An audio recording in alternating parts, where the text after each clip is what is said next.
നമസ്കാരം. പ്രൈം ടൈമിലേക്ക് എല്ലാ പ്രേക്ഷകർക്കും സ്വാഗതം. ഇന്ന് വളരെ പ്രധാനപ്പെട്ട വാർത്തകൾ പുറത്തുവന്ന ദിവസമായിരുന്നു. ആ വാർത്തകളൊക്കെ ഉൾപ്പെടുത്തിക്കൊണ്ട് സമഗ്രമായൊരു ബുള്ളറ്റിനാണ് നമ്മൾ ഇനിയുള്ള 1 മണിക്കൂർ സമയം പ്രേക്ഷകർക്ക് മുമ്പിലേക്ക് എത്തിക്കാൻ പോകുന്നത്. ഇന്നത്തെ വാർത്താ ദിനത്തിൽ നമ്മൾ കണ്ട പ്രധാനപ്പെട്ട വാർത്തകൾ, പ്രതികരണങ്ങൾ, ശ്രദ്ധേയമായ റിപ്പോർട്ടുകൾ, ഇതൊക്കെ ഇനിയുള്ള 1 മണിക്കൂർ സമയം പ്രേക്ഷകർക്ക് മുമ്പിലേക്ക് എത്തും. ആദ്യ റിപ്പോർട്ടിലേക്ക് നമ്മൾ കടക്കുകയാണ്. നേപ്പാളിൽ കലാപം, രാജഭരണത്തെ അനുകൂലിക്കുന്നവരും സുരക്ഷാ ഉദ്യോഗസ്ഥരും തമ്മിൽ ഏറ്റുമുട്ടി. ഒരു മാധ്യമപ്രവർത്തകനടക്കം 2 പേർ കൊല്ലപ്പെട്ടിട്ടുണ്ട്. കാഠ്മണ്ഡുവിൽ കർഫ്യൂ പ്രഖ്യാപിച്ചിട്ടുണ്ട്. വിനീത വിജി വിവരങ്ങളുമായി ഡൽഹിയിൽ നിന്ന് ചേരുകയാണ്. വിനീത, വലിയ രീതിയിലുള്ള അക്രമ സംഭവങ്ങൾ റിപ്പോർട്ട് ചെയ്യുന്നു. പലയിടത്തും നേർക്കുനേർ പോര് എന്ന നിലയിലേക്ക് കാര്യങ്ങൾ പോകുന്നു. എന്താണ് ഏറ്റവും ഒടുവിലായി പുറത്തു വരുന്ന വിവരം, വിനീത? തീർച്ചയായും റിജിത്ത് സൂചിപ്പിച്ചതുപോലെ തന്നെ വലിയ ഒരു സംഘർഷത്തിലേക്ക് തന്നെയാണ് നിലവിൽ ഈ കാഠ്മണ്ഡുവിലടക്കം സ്ഥിതിഗതികൾ പോകുന്നത്. ഇപ്പോൾ ഈ മേഖലകളിൽ കർഫ്യൂ ഏർപ്പെടുത്തിയിരിക്കുകയാണ്. 2008 നേപ്പാളിൽ ഈ രാജ്യഭരണം അവസാനിപ്പിച്ചത്. ഈ രാജ്യഭരണം വീണ്ടും പുനഃസ്ഥാപിക്കണമെന്ന് ആവശ്യപ്പെട്ടുകൊണ്ടാണ് ഇന്ന് പ്രതിഷേധം നടന്നിട്ടുണ്ടായിരുന്നത്. രാജവാഴ്ചയെ പിന്തുണയ്ക്കുന്ന വിവിധ ഗ്രൂപ്പുകളായിരുന്നു പ്രതിഷേധവുമായി എത്തിയിട്ടുണ്ടായിരുന്നത്. രാജാവ് വരട്ടെ, രാജ്യം സംരക്ഷിക്കപ്പെടട്ടെ എന്നും ഒപ്പം തന്നെ മുൻപുണ്ടായിരുന്ന രാജാവായ ജ്ഞാനേന്ദ്ര ഷായുടെ ചിത്രങ്ങളും മുദ്രാവാക്യങ്ങളും ഒക്കെയായാണ് ഈ പ്രതിഷേധക്കാർ എത്തിയിട്ടുണ്ടായിരുന്നത്. വിവിധ ഗ്രൂപ്പുകളിൽ നിന്നുള്ള ഏതാണ്ട് 1000കണക്കിന് പ്രതിഷേധക്കാരാണ് കാഠ്മണ്ഡുവിൽ ഈ പ്രതിഷേധത്തിന്റെ ഭാഗമായി എത്തിയിരുന്നത്. പക്ഷേ പോലീസ് ഈ പ്രതിഷേധം അവസാനിപ്പിക്കണമെന്നും ഇവർ അവിടെ നിന്ന് മടങ്ങണമെന്നും ഒക്കെ ആവശ്യപ്പെട്ടിട്ടുണ്ടായിരുന്നു. തുടർന്ന് ഈ പ്രതിഷേധക്കാർക്ക് നേരെ പോലീസ് ടിയർ ഗ്യാസുകൾ പ്രയോഗിച്ചു. ഇതാണ് പിന്നീട് വലിയൊരു സംഘർഷത്തിലേക്ക് അടക്കം എത്തിയത്. തുടർന്ന് ഈ പ്രതിഷേധക്കാർ അവിടെ ഉണ്ടായിരുന്ന വീടുകൾ നശിപ്പിക്കുകയും ഒപ്പം തന്നെ ഈ ഏറ്റുമുട്ടലുകൾ ഉണ്ടാവുകയും പിന്നീട് അതൊരു കലാപത്തിലേക്ക് വഴിതിരിക്കുകയും ചെയ്തിട്ടുണ്ടായിരുന്നു. ഏതാണ്ട് നിരവധി പേർക്ക്, പോലീസുകാർ ഉൾപ്പെടെ നിരവധി പേർക്ക് പരിക്കേറ്റിട്ടുണ്ട്. സുരക്ഷാ ഉദ്യോഗസ്ഥരടക്കം നിരവധി ആളുകൾക്ക് പരിക്കേറ്റിട്ടുണ്ടെന്നാണ് ഇപ്പോൾ പുറത്തുവരുന്ന റിപ്പോർട്ടുകളൊപ്പം തന്നെ 2 മരണവും സ്ഥിരീകരിച്ചിട്ടുണ്ട്. ഇതിൽ പ്രതിഷേധക്കാരിൽ ഒരാളായ സബിൻ മഹാർജൻ എന്ന ആളാണ് കൊല്ലപ്പെട്ടത്. ഇത് കൂടാതെ തന്നെ ഒരു മാധ്യമ പ്രവർത്തകനും കൊല്ലപ്പെട്ടിട്ടുണ്ട്. ഇദ്ദേഹം സുരേഷ് രജക് എന്നാണ് ഇദ്ദേഹത്തിന്റെ പേര്. ഇദ്ദേഹം ഫോട്ടോ ജേർണലിസ്റ്റ് ആണ്. അവിടെ ഉണ്ടായ ഒരു കെട്ടിടത്തിന് മുകളിൽ നിന്ന് ഈ ദൃശ്യങ്ങൾ, കലാപത്തിന്റെ ദൃശ്യങ്ങൾ ചിത്രീകരിക്കുകയായിരുന്നു. ഇതിനിടയിലാണ് അദ്ദേഹത്തിന്റെയും മരണം സംഭവിച്ചിരിക്കുന്നത്. ഇപ്പോൾ ഈ കാഠ്മണ്ഡുവിലെ വിവിധ മേഖലകളിൽ കർഫ്യൂ ഏർപ്പെടുത്തിയിരിക്കുകയാണ്. സിനമംഗോൾ ഒപ്പം തന്നെ കൊടേശ്വർ ഉൾപ്പെടെയുള്ള വിമാനത്താവളം സ്ഥിതി ചെയ്യുന്ന ടിങ്കിന ഉൾപ്പെടെയുള്ള മേഖലകളിലാണ് ഈ കർഫ്യൂ ഏർപ്പെടുത്തിയിരിക്കുന്നത്. കൃത്യമായി സ്ഥിതിഗതികൾ നിയന്ത്രണ വിധേയമാക്കാൻ കൂടുതൽ ഉദ്യോഗസ്ഥരെ അടക്കം അവിടെ ഏർപ്പെടുത്തിയിട്ടുണ്ട്. ഇന്ന് വൈകിട്ടോടു കൂടിയാണ് ഇങ്ങനെ വലിയൊരു പ്രതിഷേധം ഉണ്ടാവുകയും പിന്നീട് അതൊരു കലാപത്തിലേക്ക് വഴിതിരിക്കുകയും ചെയ്തിട്ടുണ്ടായിരുന്നത്. പ്രതിഷേധക്കാർക്കടക്കം നിരവധി പേർക്ക് പരിക്കേൽക്കുകയും ചെയ്തിട്ടുണ്ട്. വിനീത വിജി ഡൽഹിയിൽ നിന്ന് വിശദാംശങ്ങൾ നൽകുകയായിരുന്നു. രാജഭരണം പുനഃസ്ഥാപിക്കണം എന്നാവശ്യപ്പെട്ടുകൊണ്ടാണ് ഒരു വിഭാഗം തെരുവിലേക്ക് ഇറങ്ങിയത്. അത് വലിയ സംഘർഷങ്ങൾക്ക് വഴിവെക്കുന്നു. നിരവധി വീടുകൾ ആക്രമിക്കപ്പെടുന്നു, വാഹനങ്ങൾ ആക്രമിക്കപ്പെടുന്നു. അങ്ങനെ സുഖകരമായ വാർത്തയല്ല അവിടെ നിന്ന് പുറത്തു വരുന്നത്.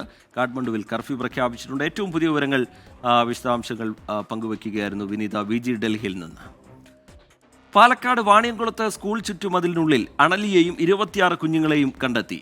വനംവകുപ്പ് ഉദ്യോഗസ്ഥരുടെ നേതൃത്വത്തിലാണ് ഒരു പാമ്പിനെയും 26 അണലി കുഞ്ഞുങ്ങളെയും പിടികൂടിയിരിക്കുന്നത്. മതിൽ പൊളിച്ചുള്ള തിരച്ചിൽ അവിടെ നടക്കുകയാണ്. ശ്രീകുമാരൻ വിവരങ്ങളുമായി ചേരുന്നുണ്ട് പാലക്കാട്ട് നിന്ന്. ശ്രീത്ത്, വിവരങ്ങൾ എന്താണ് ശ്രീത്ത്? ഇന്ന് വൈകിട്ട് ഏതാണ്ട് 5 മണിയോടുകൂടി ആ പ്രദേശത്തുകൂടി നടന്നു പോകുന്ന ഒരാളാണ് അണലി കുഞ്ഞുങ്ങളെ പുറത്ത് കണ്ടത്. അത് ഏതാണ്ട് ഒരു 15ഓളം, ആദ്യ പരിശോധനയിൽ തന്നെ ഏതാണ്ട് ഒരു 15ഓളം ആ മതിലിന്റെ ചുറ്റുമതിലിന്റെ പ്രദേശത്ത് നിന്ന് കണ്ടെത്തുകയായിരുന്നു. ഉടൻ തന്നെ നാട്ടുകാർ ആദ്യം ഒരു പരിശോധന നടത്തി. പിന്നീട് നാട്ടുകാരെ കൊണ്ട് കഴിയില്ല, അല്ലെങ്കിൽ അതിൽ കൂടുതലുണ്ട് എന്ന് മനസ്സിലാക്കിയതോടുകൂടി ഈ പറയുന്നത് പോലെ വനംവകുപ്പിനെ പെട്ടെന്ന് തന്നെ വിവരം അറിയിക്കുകയായിരുന്നു. കുളപ്പുള്ളിയിൽ നിന്നുള്ള ഫോറസ്റ്റ് അംഗം സ്ഥലത്തെത്തി പരിശോധന നടത്തി. അപ്പോഴാണ് മതിൽ പൊളിച്ചുള്ള ഒരു പരിശോധന എന്ന തരത്തിലേക്ക് കാര്യങ്ങൾ നീങ്ങിയത്. വാണിയംകുളം പഞ്ചായത്തിലെ പഞ്ചായത്ത് അംഗങ്ങളും അടക്കമുള്ള ആളുകൾ സ്ഥലത്തെത്തിയിരുന്നു. എന്തായാലും പരിശോധിച്ചപ്പോൾ ഇപ്പോൾ ഏറ്റവും ഒടുവിൽ 27 കുഞ്ഞുങ്ങളെയും അതുപോലെ തന്നെ ഒരു അണലിയെയും കണ്ടെത്തിയിട്ടുണ്ട്. വലിയ പാമ്പാണ്. ഈ പ്രദേശത്ത് ഇനിയും കുഞ്ഞുങ്ങളുണ്ടോ എന്ന് സംശയമുണ്ട്. ഇനിയും പരിശോധന തുടരുമെന്നാണ് വനംവകുപ്പ് അറിയിച്ചിട്ടുള്ളത്. എന്തായാലും ഈ കുഞ്ഞുങ്ങളെയും കൊണ്ട് വനംവകുപ്പ് ഉദ്യോഗസ്ഥർ പോയിട്ടുണ്ട്. ഇതിനു ശേഷം പരിശോധിച്ച ശേഷം ഈ പറയുന്നത് പോലെ കാട്ടിലേക്ക് തുറന്നു വിടുമെന്നാണ് അറിയിച്ചിട്ടുള്ളത്. എന്തായാലും ഗുരുതരമായ സാഹചര്യമായിരുന്നു. വാണിയംകുളം TRK ഹൈസ്കൂൾ ആ പ്രദേശത്തെ ഒരു പ്രധാനപ്പെട്ട സ്കൂളാണ്. അതിന്റെ പുറകിലെ ചുറ്റുമതിലാണ് നിരവധി കുടുംബങ്ങൾ പ്രദേശത്ത് താമസിക്കുന്നുണ്ട്. സ്കൂൾ എന്തായാലും അടച്ചിട്ടുണ്ട്. പക്ഷേ ഈ പറയുന്ന പോലെ നാട്ടുകാർക്ക് വലിയ ഭീതിയുണ്ട്. TK ശരി, ശ്രീകുമാരൻ പാലക്കാട്ട് നിന്ന് വിശദാംശങ്ങൾ നൽകുകയായിരുന്നു. സമാനമായൊരു വാർത്ത അത് പത്തനംതിട്ട കോന്നിയിൽ നിന്ന് പുറത്തു വരുന്നുണ്ട്. തലമാനത്ത് വീടിനുള്ളിൽ കയറിയ രാജവെമ്പാലയെ വനംവകുപ്പ് പിടികൂടി. കോന്നി ഫോറസ്റ്റ് സ്ട്രൈക്കിംഗ് ഫോഴ്സാണ് പാമ്പിനെ പിടികൂടിയത്. രാജവെമ്പാലയെ ചെങ്കോൽ വനമേഖലയിൽ തുറന്നുവിടും. ആദ്യം ആ ദൃശ്യങ്ങൾ കാണാം.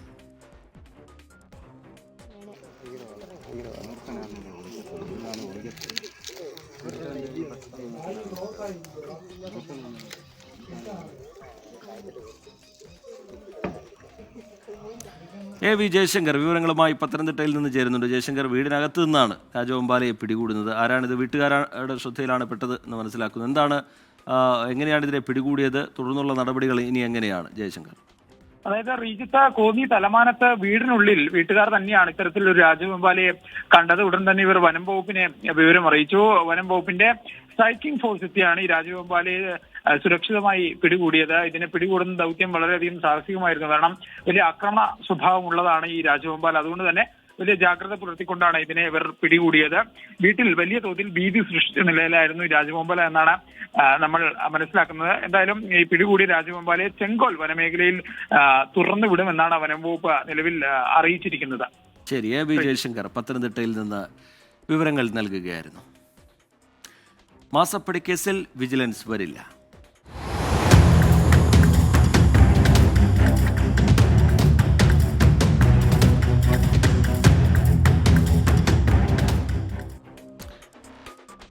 മുഖ്യമന്ത്രി പിണറായി വിജയന്റെ മകൾ വീണ വിജയന്റെ കമ്പനി ഉൾപ്പെട്ട മാസപ്പടി കേസിൽ വിജിലൻസ് അന്വേഷണമില്ല. അന്വേഷണ ഉത്തരവ് നൽകാൻ മതിയായ തെളിവില്ല എന്ന് ചൂണ്ടിക്കാട്ടിയാണ് പുനഃപരിശോധനാ ഹർജികൾ ഹൈക്കോടതി തള്ളിയത്. നിയമ നടപടിയുമായി മുന്നോട്ടു പോകുമെന്ന് ഹർജിക്കാരനായ അഡ്വക്കേറ്റ് മാത്യു കുഴൽനാടൻ MLA പ്രതികരിച്ചു. മാത്യു കുഴൽനാടൻ നൽകിയ തെളിവുകൾ കേസെടുക്കാൻ മതിയായതല്ലെന്ന നിരീക്ഷണത്തോടെയാണ് ഹർജി ഹൈക്കോടതി തള്ളിയത്. സംശയം തോന്നിക്കുന്ന രേഖകൾ മാത്രമാണ് മാത്യു കുഴൽനാടൻ നൽകിയത്. സംശയത്തിന്റെ പുറത്ത് പൊതുപ്രവർത്തകർക്കെതിരെ അന്വേഷണം നടത്താനാകില്ല. ഇത് പൊതുപ്രവർത്തകരെ കളങ്കപ്പെടുത്തുന്നതിന് കാരണമാകും. പൊതുപ്രവർത്തകരെ പ്രതിയാക്കി വിളിച്ചു വരുത്തുന്ന നടപടി ഗൗരവതരമാണെന്നും ഇത് പൊതുപ്രവർത്തകരുടെ അന്തസ്സിനെയും മാന്യതയെയും കളങ്കപ്പെടുത്തുമെന്നും ഹൈക്കോടതി ചൂണ്ടിക്കാട്ടി. കേസിൽ വസ്തുതകൾ ബോധ്യപ്പെടുത്താൻ മാത്യു കുഴൽനാടന് കഴിഞ്ഞിട്ടില്ലെന്നും ഹൈക്കോടതി നിരീക്ഷിച്ചു. അഴിമതി നടന്നുവെന്ന് സംശയിക്കുന്ന സാഹചര്യങ്ങളാണ് കോടതിക്ക് മുമ്പിൽ ഇപ്പോൾ ഈ പെറ്റീഷനിൽ നിന്നും ഈ മെറ്റീരിയൽസിൽ നിന്നും കാണാൻ കഴിയുന്നത്. അതുകൊണ്ട് ഈ ഘട്ടത്തിൽ ഇടപെടുന്നില്ല എന്നാണ് പറഞ്ഞത്. ഈ വിധിയും എന്നെ നിരാശപ്പെടുത്തുകയോ എന്നെ തളർത്തുകയോ ചെയ്യത്തില്ല. വിധി കൂടുതൽ വിശദമായി പഠിച്ചതിന് ശേഷം സഹപ്രവർത്തകരുമായി കൂടിയാലോചിച്ചും ഉചിതമായ നടപടി സ്വീകരിക്കും. ഹൈക്കോടതി ഉത്തരവ് സംബന്ധിച്ച ചോദ്യത്തിന് മന്ത്രി PA മുഹമ്മദ് റിയാസിന്റെ മറുപടി ഇങ്ങനെ: എല്ലാവർക്കും പെരുന്നാൾ ആശംസകൾ, വിഷു വരുന്നുണ്ട്, വിഷു ആശംസകൾ. പ്രതിപക്ഷത്തിനേറ്റ വലിയ തിരിച്ചടിയെന്ന് നിയമമന്ത്രി P രാജീവ്. യഥാർത്ഥത്തിൽ ഇതിനേക്കാൾ വലിയ തിരിച്ചടി കിട്ടാനുണ്ടോ? വിജിലൻസ് കോടതി തള്ളി, ഇവിടെ വന്ന് അതും തള്ളി, അത് കഴിഞ്ഞിട്ട് വീണ്ടും ഇതൊന്നും ഞങ്ങൾക്ക് തെറ്റുപറ്റിപ്പോയി എന്ന് സമൂഹത്തോട് തുറന്നു പറയാനൊരു ആർജവം പ്രതിപക്ഷത്തിനില്ല എന്ന് നമുക്ക് എല്ലാവർക്കും അറിയാൻ കഴിയുന്ന സംഗതിയാണ്. CMRL ഉദ്യോഗസ്ഥരുടെ ഡയറി തെളിവാക്കി സ്വീകരിക്കാനാകില്ലെന്ന് ഹൈക്കോടതി വ്യക്തമാക്കി.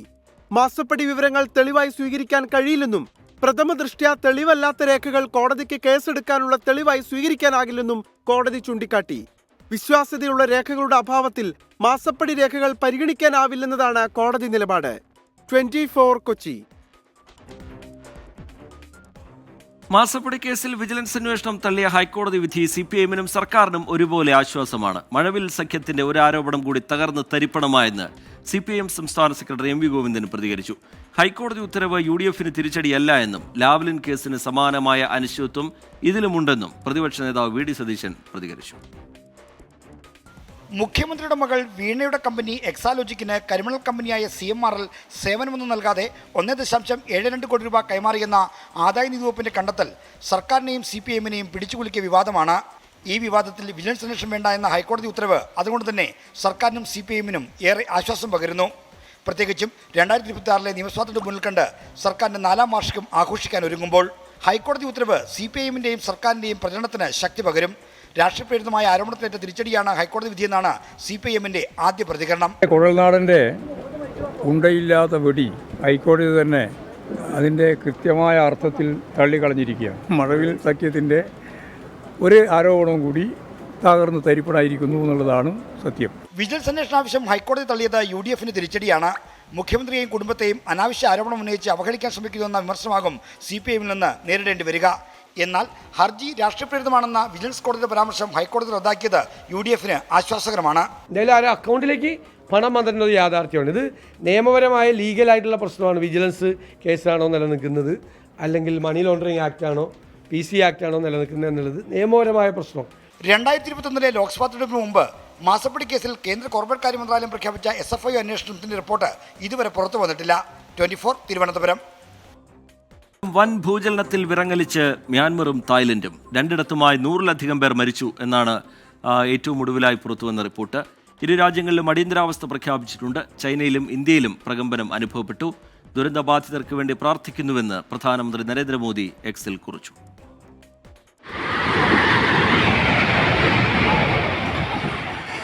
പ്രാദേശിക സമയം 12:50 റിക്ടർ സ്കെയിലിൽ 7.7 തീവ്രത രേഖപ്പെടുത്തിയ ഭൂചലനമുണ്ടായത്. 12 മിനിറ്റിന്റെ ഇടവേളയിൽ തുടർചലനങ്ങളുമുണ്ടായി.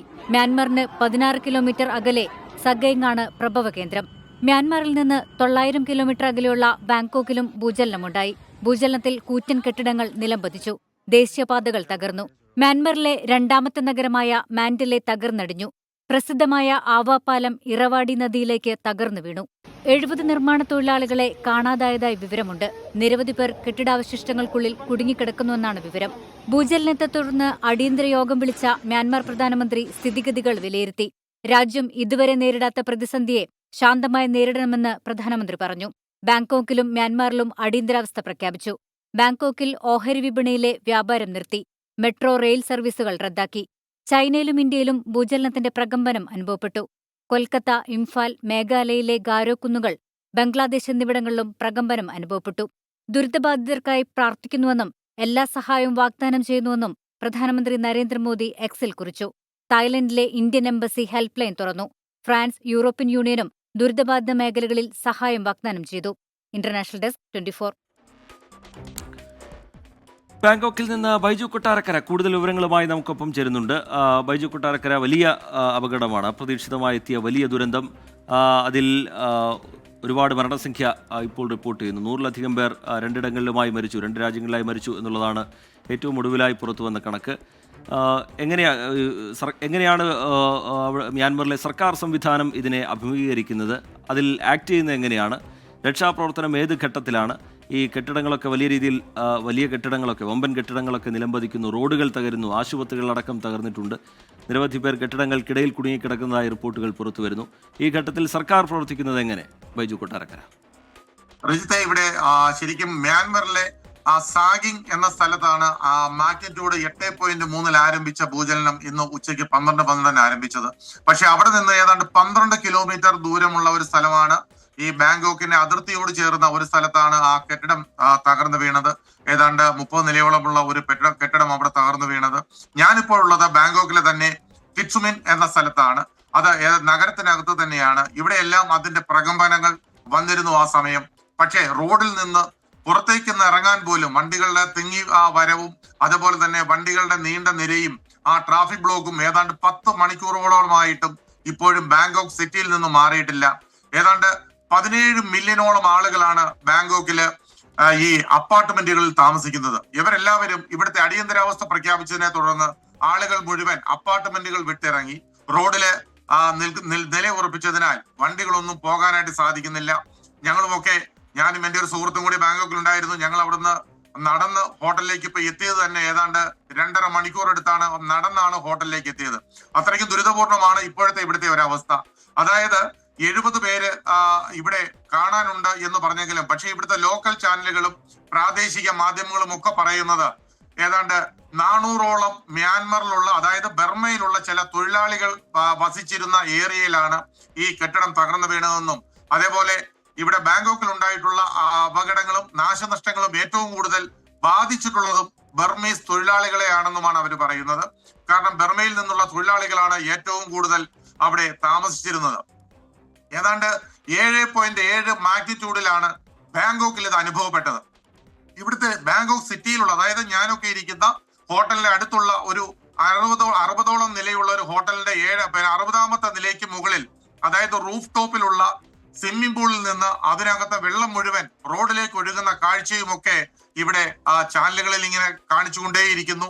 അതുമാത്രമല്ല, മിസ്സിംഗ് ആയവരുടെ ആളുകളുടെ ആ ഒരു കരച്ചിലും ബഹളവും അതോടൊപ്പം തന്നെ മിസ്സിംഗ് ആയവരുടെ ഈ കണക്കെടുക്കുന്നതിലുമൊക്കെ 400-ലധികം ആളുകൾ മിസ്സിംഗ് ആയിട്ടുണ്ട് എന്നാണ് പ്രാദേശിക ചാനലുകൾ പറയുന്നത്. പക്ഷെ സർക്കാരിന്റെ ഭാഗത്തു നിന്ന് അവർ പറയുന്നത് ഏതാണ്ട് 70ഓളം ആളുകളെ മാത്രമാണ് കാണാനുള്ളത് എന്നാണ് പറയുന്നത്. മരിച്ചവരുടെ കണക്ക്, അതായത് ബാങ്കോക്കിൽ നിന്ന് വരുന്ന കണക്കനുസരിച്ച് 5 പേർ മരിച്ചു എന്നാണ് ഔദ്യോഗികമായി ഇവർ പറയുന്നതെങ്കിലും അതിൽ കൂടുതൽ മരണസംഖ്യ ഇവിടെ ഉണ്ടാകാനാണ് സാധ്യത. ബർമയിൽ നിന്നുള്ള തൊഴിലാളികളാണല്ലോ ഏറ്റവും കൂടുതൽ തിങ്ങിപ്പാർക്കുന്നത് എന്ന് പറഞ്ഞത്. നേരത്തെ പറഞ്ഞതുപോലെ തന്നെ മണിക്കൂറുകളായി ഇപ്പോഴും ഈ ട്രാഫിക് ബ്ലോക്ക് ആണ്. ഈ ട്രാഫിക് ബ്ലോക്ക് വന്നതിന്റെ പ്രധാന കാരണം ഇവിടെയുള്ള വിഷ്വൽ കാണുന്ന പോലെയുള്ള അപ്പാർട്ട്മെന്റുകളിൽ നിന്ന് 17 മില്യണോളം ആളുകൾ താമസിക്കുന്നത് അപ്പാർട്ട്മെന്റുകളിലാണ്. ആ അപ്പാർട്ട്മെന്റുകളിലെല്ലാം കഴിഞ്ഞിരുന്ന ആളുകൾ ഇപ്പോൾ ഈ അടിയന്തരാവസ്ഥ പ്രഖ്യാപിച്ചതിനെ തുടർന്ന് അവരുടെ ബിൽഡിങ്ങിൽ നിന്നും പുറത്തിറങ്ങി നിൽക്കണം, അവരെ സുരക്ഷിതരായിരിക്കണം എന്ന് പറഞ്ഞതിനെ തുടർന്നാണ് ആളുകളെല്ലാം പുറത്തിറങ്ങി നിൽക്കുന്നത്.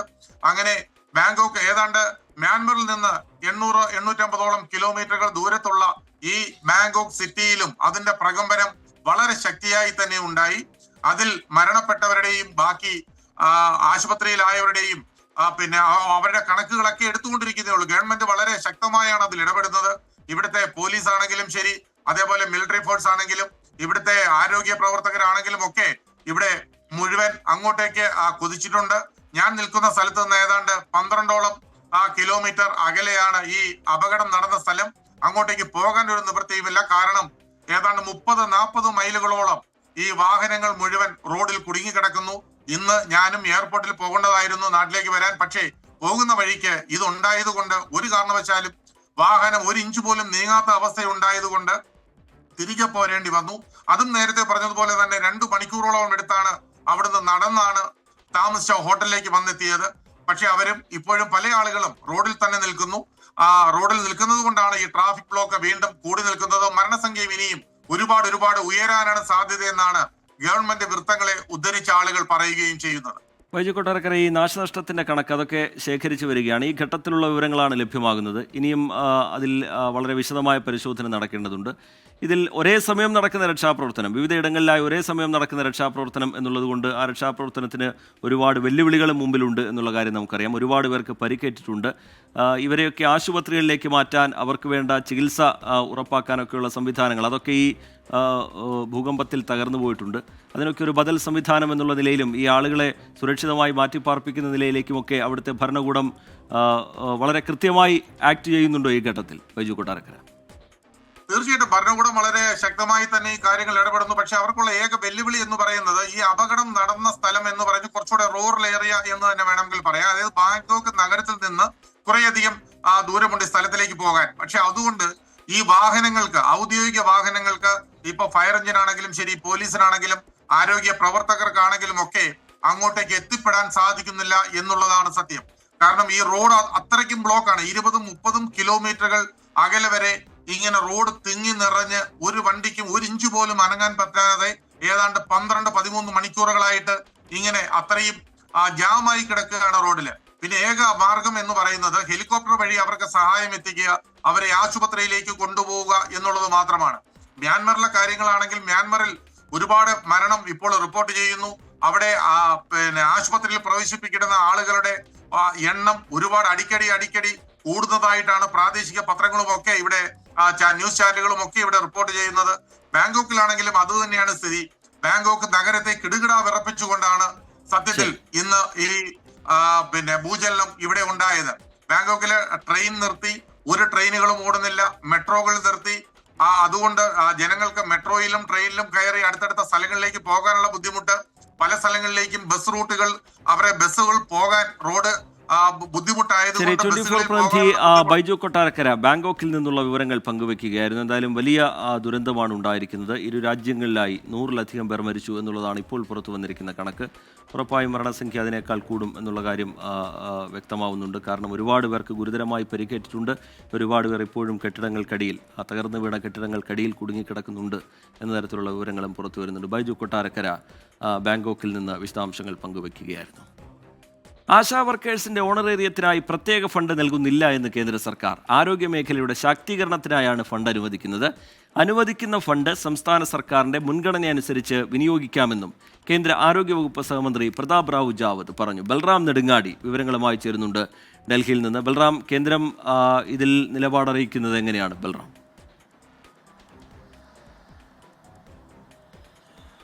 റീജിത്ത്, ലോക്സഭയിൽ NK പ്രേമചന്ദ്രൻ MP-യുടെ ചോദ്യത്തിനുള്ള മറുപടിയായാണ് കേന്ദ്ര ആരോഗ്യ സഹമന്ത്രി പ്രതാപ് ജാദവ് ഈ കാര്യങ്ങൾ വിശദീകരിച്ചത്. ഈ സാമ്പത്തിക വർഷത്തിൽ ഇതുവരെയും കേരളത്തിന് ദേശീയ ആരോഗ്യ ദൗത്യത്തിന്റെ ഭാഗമായി കേന്ദ്രം 1350.67 കോടി രൂപ അനുവദിച്ചിട്ടുണ്ട് എന്നും ആശാ വർക്കർമാരുടെ ഓണറേറിയത്തിനായി കേന്ദ്ര സർക്കാർ സംസ്ഥാനത്തിന് പ്രത്യേകമായി ഫണ്ട് നൽകുന്നില്ല എന്നും മറിച്ച് ദേശീയ ആരോഗ്യ ദൗത്യത്തിന്റെ ഭാഗമായി ആരോഗ്യ മേഖലയുടെ മൊത്തത്തിലുള്ള ശാക്തീകരണത്തിനായാണ് ഫണ്ട് നൽകുന്നത്. അതിൽ നിന്നും സംസ്ഥാന സർക്കാരിന് മുൻഗണനാ ക്രമം അനുസരിച്ച് ആ ഫണ്ട് ഉപയോഗിക്കാൻ കഴിയുന്ന തരത്തിലാണ് ഈ ഫണ്ട് അനുവദിക്കുന്നത് എന്നുമാണ് കേന്ദ്ര ആരോഗ്യ സഹമന്ത്രി വിശദീകരിക്കുന്നത്. ഒപ്പം തന്നെ കേരളത്തിലെ ആശാ വർക്കർമാരുടെ സമരത്തിന്റെ കാര്യവും അവർ ഉന്നയിച്ച ആവശ്യങ്ങൾ 7,000 രൂപയിൽ നിന്നും 21,000 രൂപയായി ഓണറേറിയം വർദ്ധിപ്പിക്കണമെന്നും 2024 മുതൽ ജനുവരി 2025 വരെയുള്ള കുടിശ്ശിക വിതരണം ചെയ്യണം എന്നതടക്കമുള്ള അവർ ഉന്നയിക്കുന്ന ആവശ്യങ്ങളും കേന്ദ്ര സർക്കാരിന്റെ ശ്രദ്ധയിൽപ്പെടുത്തിയിട്ടുണ്ട് എന്നുമാണ് കേന്ദ്ര ആരോഗ്യ സഹമന്ത്രി ലോക്സഭയിൽ NK പ്രേമചന്ദ്രന് മറുപടി നൽകിയിരിക്കുന്നത്. ശരി, ബൽറാം നെടുങ്ങാടി ഡൽഹിയിൽ നിന്ന് വിശദാംശങ്ങൾ നൽകുകയായിരുന്നു. തിരുവനന്തപുരത്ത് സെക്രട്ടേറിയറ്റിന് മുന്നിലെ സമരം കൂടുതൽ ശക്തമാക്കാൻ ഒരുങ്ങുകയാണ് ആശാ വർക്കേഴ്സ്. സമരത്തിന്റെ 50-ാം ദിവസം, അതായത് തിങ്കളാഴ്ച മുടിമുറിച്ച് പ്രതിഷേധിക്കുമെന്ന് സമരസമിതി നേതാക്കൾ പ്രഖ്യാപിച്ചു. സമരം ചെയ്യുന്ന ആശാ വർക്കേഴ്സിന്റെ ആനുകൂല്യങ്ങൾ നിഷേധിച്ചെന്ന് സമരസമിതി ആരോപിച്ചു. ആശമാരുടെ ആനുകൂല്യങ്ങൾ ഉയർത്തിയെന്ന കോൺഗ്രസ് BJP പ്രഖ്യാപനങ്ങൾ കബളിപ്പിക്കലാണെന്ന് തദ്ദേശ വകുപ്പ് മന്ത്രി MB രാജേഷ് പ്രതികരിച്ചു. ആശമാരുടെ രാപ്പകൽ സമരം 47-ാം ദിവസത്തിലാണ്. നിരാഹാരം 9-ാം ദിവസത്തിലും. തിങ്കളാഴ്ച സമരം 50 ദിവസം തികയും. അന്ന് സെക്രട്ടേറിയറ്റിന് മുന്നിൽ മുടിമുറിച്ച് സമരം നടത്താനാണ് ആശമാരുടെ തീരുമാനം. സ്ത്രീകളെ സംബന്ധിച്ചോളം മുടി എന്ന് പറയുന്നത് വളരെ വൈകാരികമായൊരു വിഷയമാണ്.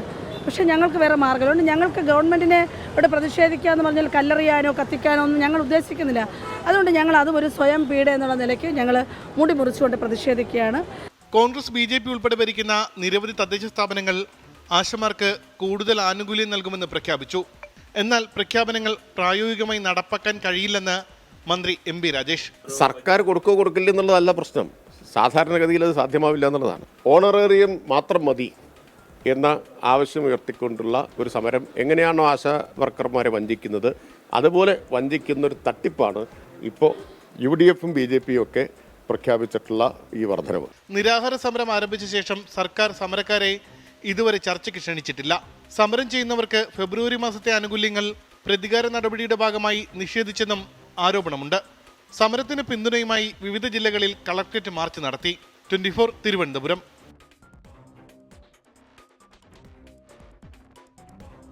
കൊല്ലം കരുനാഗപ്പള്ളിയിൽ ഗുണ്ടാ നേതാവ് ജിം സന്തോഷിനെ കൊലപ്പെടുത്തിയ കേസിൽ ഒരാൾ പിടിയിൽ. കുതിരപ്പന്തി സ്വദേശി രാജപ്പൻ എന്ന രാജീവാണ് പിടിയിലായത്. മറ്റു പ്രതികൾക്കായി അന്വേഷണം തുടരുകയാണ്. കരുനാഗപ്പള്ളിയിലെ ഗുണ്ടാ നേതാവ് ജിം സന്തോഷിനെ കൊലപ്പെടുത്തിയ കേസിലെ പ്രതികളെന്ന് സംശയിക്കുന്നവരുടെ ചിത്രങ്ങൾ പോലീസ് പുറത്തുവിട്ടതിന് പിന്നാലെയാണ് രാജപ്പൻ എന്ന രാജീവ് പിടിയിലായത്. വള്ളികുന്നത്ത് നിന്നാണ് കരുനാഗപ്പള്ളി പോലീസ് പ്രതിയെ പിടികൂടിയത്.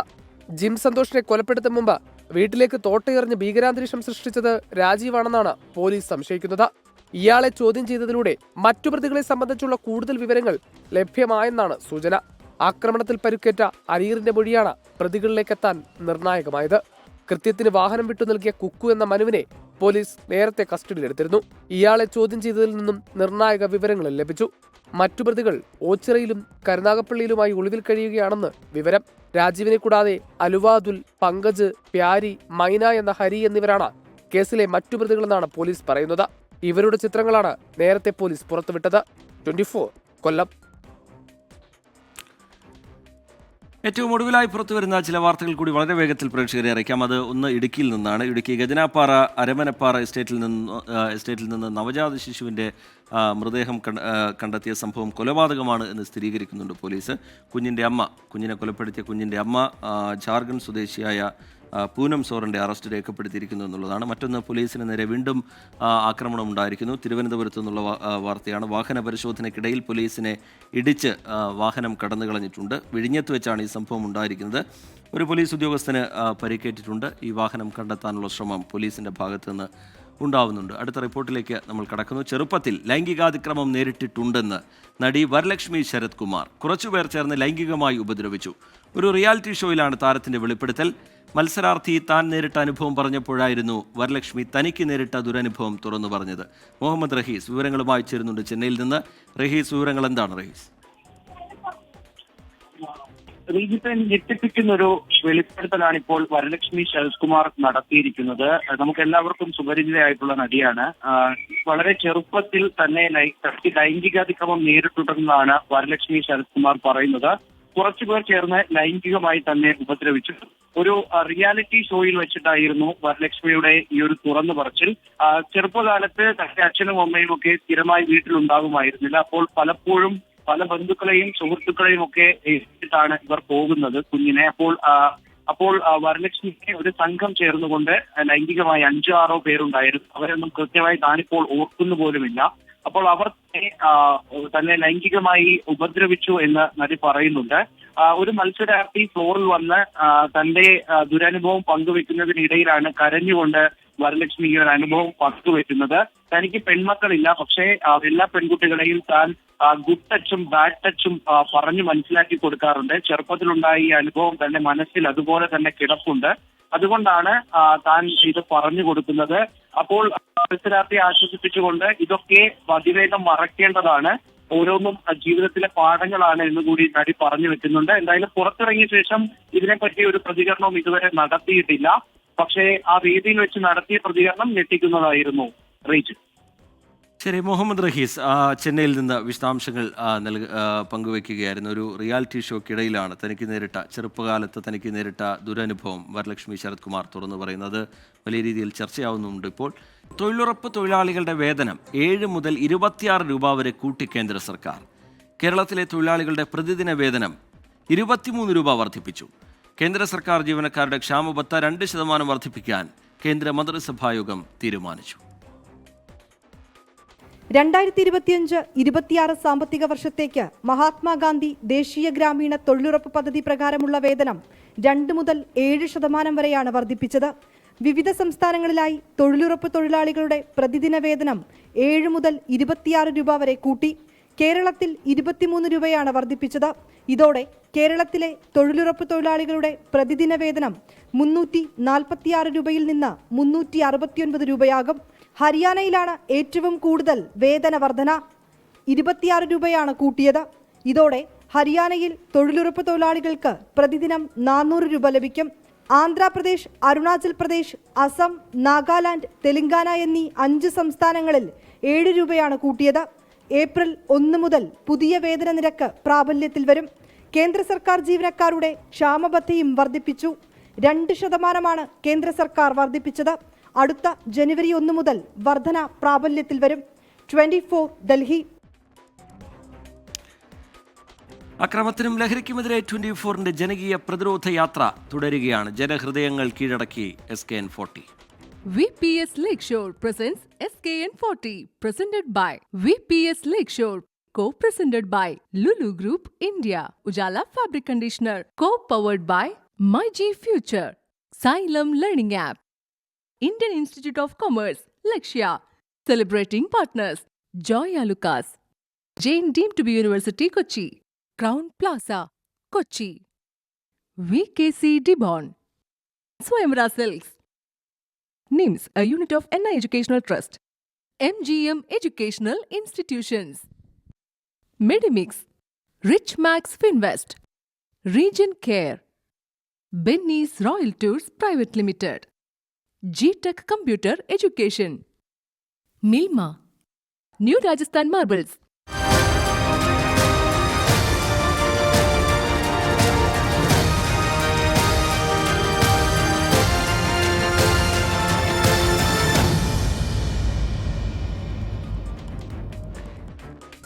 എറണാകുളം ജില്ലയിൽ പ്രവേശിച്ച SKN40 ലഹരി വിരുദ്ധ പ്രചാരണ യാത്ര വൈറ്റിലയിലെ ലക്ഷ്യ ഇന്ത്യൻ ഇൻസ്റ്റിറ്റ്യൂട്ട് ഓഫ് കൊമേഴ്സിലെത്തി. ലഹരിയുടെ പേരിൽ സമൂഹം അടിയന്തരാവസ്ഥയിലാവുമ്പോൾ ലക്ഷ്യയെപ്പോലുള്ള സ്ഥാപനങ്ങൾ അതിനെതിരെ പ്രവർത്തിക്കുന്നത് അഭിനന്ദനാർഹമാണെന്ന് 24 chief editor R. Sreekandan Nair പറഞ്ഞു. വിദ്യാർത്ഥികളെ വഴിതെറ്റിക്കുന്ന ലഹരിയുടെ ഉറവിടങ്ങളും കേന്ദ്രങ്ങളും ഉൾപ്പെടെയുള്ളവ സംബന്ധിച്ച വിവരങ്ങൾ 24 മുഖ്യമന്ത്രിക്ക് സമർപ്പിക്കുന്ന റിപ്പോർട്ടിൽ ഉണ്ടാകുമെന്നും SKN പറഞ്ഞു. പുത്തൻ കരിയർ സാധ്യതകൾ തേടുന്ന വിദ്യാർത്ഥികൾക്ക് മുൻപിൽ ലോകത്തിന്റെ വാതിലുകൾ തുറന്നിട്ട ലക്ഷ്യ ഇന്ത്യൻ ഇൻസ്റ്റിറ്റ്യൂട്ട് ഓഫ് കൊമേഴ്സിൽ ലഹരിവിരുദ്ധ ക്യാമ്പയിനുമായാണ് 24 സംഘം എത്തിയത്. സന്തോഷം, thank you.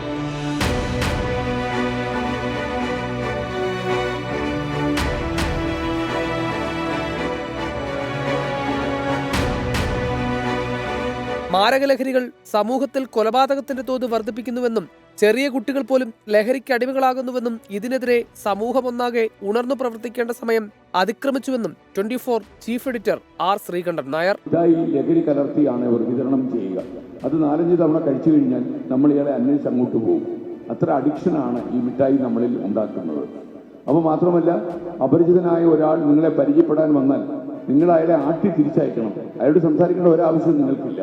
Lakshya academics vice president Avinash കുലൂർ മാധ്യമരംഗത്തെ 40 വർഷത്തെ SKNന്റെ സേവനങ്ങളെ അനുസ്മരിച്ചു. പ്രോഗ്രാം നടത്തുന്ന സമയത്ത് സ്റ്റാർട്ടിങ് മുതൽ എൻഡ് വരെ സർ ഒരേ എനർജി മെയിൻറ്റെയിൻ ചെയ്തിട്ട് എന്ത് ചെയ്യുന്നു, ഒരു പ്രോഗ്രാം കണ്ടക്ട് ചെയ്യുന്ന കണ്ടപ്പോഴാണ് എനിക്കൊക്കെ ശരിക്കും ഭയങ്കര ഇൻസ്പിറേഷൻ വന്നത്. ആൻഡ് എനിക്കൊന്നും TV എന്ന് പറയുന്ന അല്ലെങ്കിൽ ന്യൂസ് എന്ന് പറയുന്ന ഒരു ഏരിയയിൽ റെവല്യൂഷൻ ലൈക്ക് ന്യൂസ് വാച്ച് ചെയ്യുന്നതിൽ റെവല്യൂഷൻ കൊണ്ടുവന്ന കേരളത്തിലെ വ്യക്തി സാറാണ്. വിദ്യാഭ്യാസ രംഗത്ത് നടത്തുന്ന പരിഷ്കാരങ്ങൾക്കൊപ്പം ലഹരിക്കെതിരെ ലക്ഷ്യയിലെ വിദ്യാർത്ഥികളിൽ അവബോധം ഉറപ്പാക്കുന്നുണ്ടെന്ന് ഇന്ത്യൻ ഇൻസ്റ്റിറ്റ്യൂട്ട് ഓഫ് കൊമേഴ്സ് ലക്ഷ്യയുടെ സ്ഥാപകനും MD-യുമായ ഓർവൽ ലയണൽ. ലഹരിയുടെ കേന്ദ്രങ്ങളെക്കുറിച്ച് സർക്കാരിനെ കൃത്യമായി അറിയിക്കുമെന്ന് SKN. വിഷയത്തിൽ നടപടിയുണ്ടാവാൻ മാധ്യമ ഇടപെടൽ നടത്തുമെന്ന് 24 assistant executive editor S. Vijayakumar. മുഖ്യമന്ത്രിക്ക് നമ്മൾ കൈമാറാൻ പോകുന്ന റിപ്പോർട്ടിൽ ഉറപ്പായും അത്തരം കേന്ദ്രങ്ങളെ പറ്റി പരാമർശമുണ്ടാകും. അതിൽ നടപടിയെടുക്കാൻ സർക്കാർ ഇനിയിപ്പോൾ എടുക്കാൻ സർക്കാർ തയ്യാറാകുന്നില്ലെങ്കിൽ സർക്കാരിനെ കൊണ്ട് എടുപ്പിക്കാൻ പറ്റുന്ന ഒരു മാധ്യമ ഇടപെടൽ, ഒരു ജാഗ്രത അത് ഞങ്ങളുടെ ഭാഗത്തുനിന്ന് തുടർച്ചയായി ഉണ്ടാകും. ഒരു ഫോളോ അപ്പ് ഉണ്ടാകും. ഈ യാത്ര ഇത് കേരളത്തിൽ മുഴുവൻ യാത്ര ചെയ്ത് അവസാനിപ്പിക്കുന്നതല്ല, അതിനൊരു ഫോളോ അപ്പ് ഉണ്ടാകും. ഞങ്ങളുടെ ഒരു മാധ്യമ പ്രവർത്തനത്തിൽ, ഒരു മാധ്യമ സ്ഥാപനം എന്ന നിലയിൽ ഞങ്ങൾക്ക് ചെയ്യാൻ പറ്റുന്നതിന്റെ പരമാവധി അത് ഉണ്ടാകും. ലഹരിക്കെതിരെ യുദ്ധസജ്ജരാവണമെന്ന 24 assistant news editor Unmesh Sivaraman വിദ്യാർത്ഥികളോട് ആഹ്വാനം ചെയ്തു. ലഹരിക്കെതിരായ പ്രതിജ്ഞ ചടങ്ങിൽ എല്ലാവരും ഏറ്റുചൊല്ലി. എന്റെ കേരളം എനിക്കെന്നും അഭിമാനം. സമൂഹത്തിലെ ദുഷ്പ്രവണതകൾ എന്നെ ആശങ്കപ്പെടുത്തുന്നു. മദ്യവും മയക്കുമരുന്നും കുട്ടികളെ പോലും ഇരയാക്കുന്നു. നിരപരാധികൾ ലഹരി വലയിൽ ബലിയാടാകുന്നു. ലഹരി മാഫിയയുടെ വ്യാപനം ഞാൻ അറിയുന്നുണ്ട്. 24 കൊച്ചി.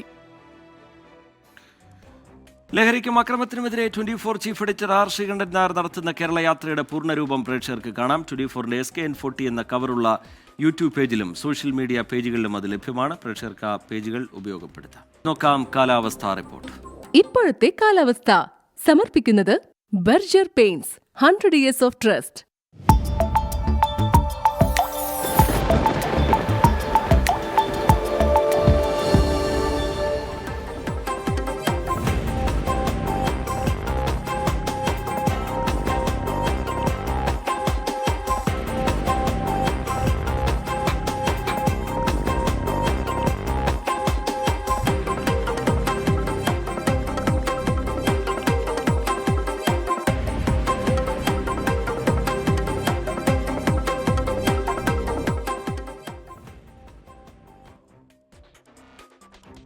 ലുലു ഗ്രൂപ്പിന് വിശാഖപട്ടണത്ത് 13.43 ഏക്കർ ഭൂമി അനുവദിച്ച് ആന്ധ്ര സർക്കാർ.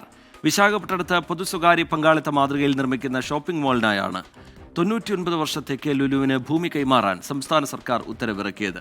വിശാഖപട്ടണം ബീച്ച് റോഡിലെ ഹാർബർ പാർക്കിലാണ് പദ്ധതി. ദേശീയ അന്തർദേശീയ ബ്രാൻഡുകൾ, hyper market, 8 screen IMAX cinema, വിശാലമായ food court, multi level parking എന്നിവ ഉൾക്കൊള്ളുന്നതായിരിക്കും മാൾ. നിർമ്മാണം പൂർത്തിയാകുന്നതോടുകൂടി വിശാഖപട്ടണത്തെത്തുന്ന സഞ്ചാരികൾക്കും തദ്ദേശീയർക്കും ഒരുപോലെ ഉപകരിക്കുന്ന ഷോപ്പിംഗ് ഉല്ലാസ കേന്ദ്രമാണ് ലുലു വിഭാവനം ചെയ്യുന്നത്. ഇനി പതിവ് സെഗ്മെന്റിലേക്ക് കാണാം വാൽകഷണം.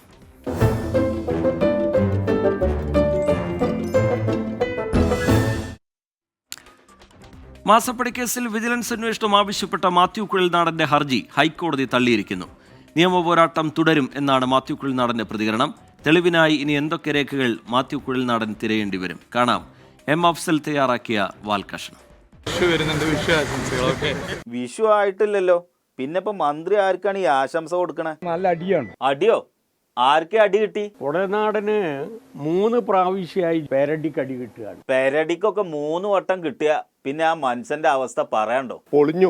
നല്ല പൊളിച്ചില് പൊളിഞ്ഞോ? പൊളിഞ്ഞെന്ന് മാത്രമല്ല, ഒടിഞ്ഞ് താഴോട്ട് പോവാണ്. അപ്പൊ ഒരു പൊടിയും ബാക്കി വെച്ചിട്ടില്ലേ? തകർന്ന് തരിപ്പടായിരിക്കുന്നു. എന്നിട്ട് എന്തേ മൂപ്പരെന്തേ ചെയ്തേ? ഏത് ഗ്രൗണ്ടിലാണ് തള്ളിയിരിക്കുന്നതെന്ന് അറിയില്ല. അപ്പൊ അത്രക്ക് പ്രശ്നമായില്ലേ? പറഞ്ഞ മനസ്സിലായെങ്കിൽ അല്ല, അടി കിട്ടിയെന്നൊക്കെ പറയണുണ്ട്. എന്തിനാ കിട്ടിയത്, എവിടുന്നാ കിട്ടിയത് എന്ന് ആർക്കെങ്കിലും മനസ്സിലായോ? കുഴൽനാടന്റെ ഉണ്ടയില്ലാത്ത വെടി ഹൈക്കോടതി തന്നെ അതിന്റെ കൃത്യമായ അർത്ഥത്തിൽ തള്ളിക്കളഞ്ഞിരിക്കുകയാണ്. മാത്യു കുഴൽനാടന് മാസപ്പടി കേസ് തിരിച്ചടിയായി. എന്നിട്ട് എവിടെ മൂപ്പരെവിടെ? വന്നിട്ടുണ്ടെങ്കിൽ പറയും. എന്തേ പറ്റിയേ? വേണ്ട വിധത്തിൽ അങ്ങോട്ട് ഏറ്റില്ല അല്ലേ? അഴിമതി നടന്നു എന്ന് സംശയം തോന്നിക്കുന്ന സാഹചര്യങ്ങളാണ് കോടതിക്ക് മുമ്പാകെ, സംശയകരമായ സാഹചര്യങ്ങളാണ് കൊണ്ടുവരാൻ കഴിഞ്ഞിട്ടുള്ളത്. അപ്പൊ സംശയം മാത്രമേ ഉള്ളൂ അല്ലേ? അന്ന് പറഞ്ഞ രേഖയൊന്നുമില്ല അല്ലേ? ഇതാണ് ആ രേഖ, എന്റെ കയ്യിലുള്ള രേഖ. ഈ രേഖ മാത്രമേ ഉള്ളൂ, വേറെ രേഖയൊന്നും കിട്ടിയില്ല. തോൽവികളേറ്റുവാങ്ങാൻ ചന്തുവിന്റെ ജീവിതം പിന്നെയും ബാക്കി. എനിക്ക് നന്നായി അറിയാം. അപ്പൊ ഇനി എവിടുന്നൊക്കെയാണ് തള്ളു കിട്ടിയത് എന്നാണ് പറയണത്. ഇതിന്റെ നാൾ വഴികൾ മനസ്സിലാക്കണം. തുടങ്ങിക്കോളിയും. എവിടുന്ന അതിന്റെ തുടക്കം? ആദ്യം ഇതേ പ്രശ്നം ഉന്നയിച്ചുകൊണ്ട് മൂവാറ്റുപുഴ വിജിലൻസ് കോടതിയിലാണ് അദ്ദേഹം കേസ് കൊടുത്തത്, പേര് വെച്ചിട്ട്. അത് മൂവാറ്റുപുഴ കോടതി തള്ളി.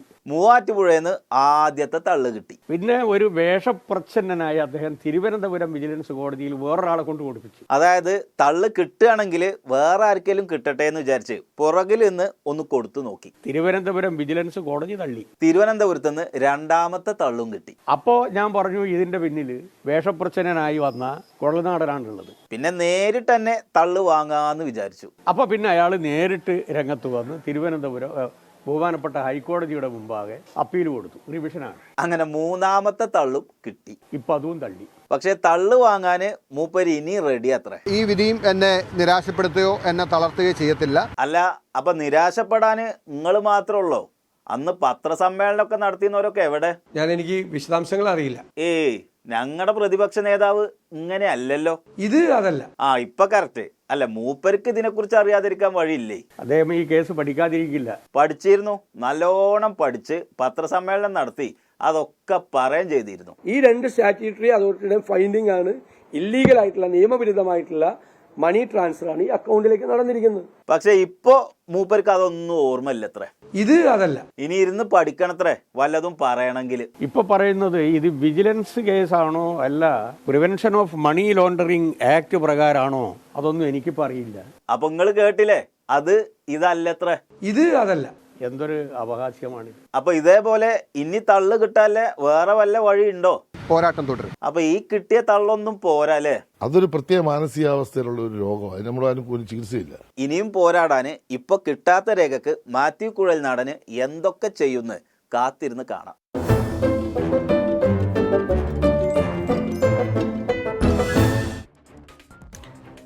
വാൽകൃഷ്ണത്തോടെ ഇന്നത്തെ പ്രൈം ടൈമിന്റെ സമയം പൂർത്തിയാവുന്നു. നമസ്കാരം, ഗുഡ് നൈറ്റ്.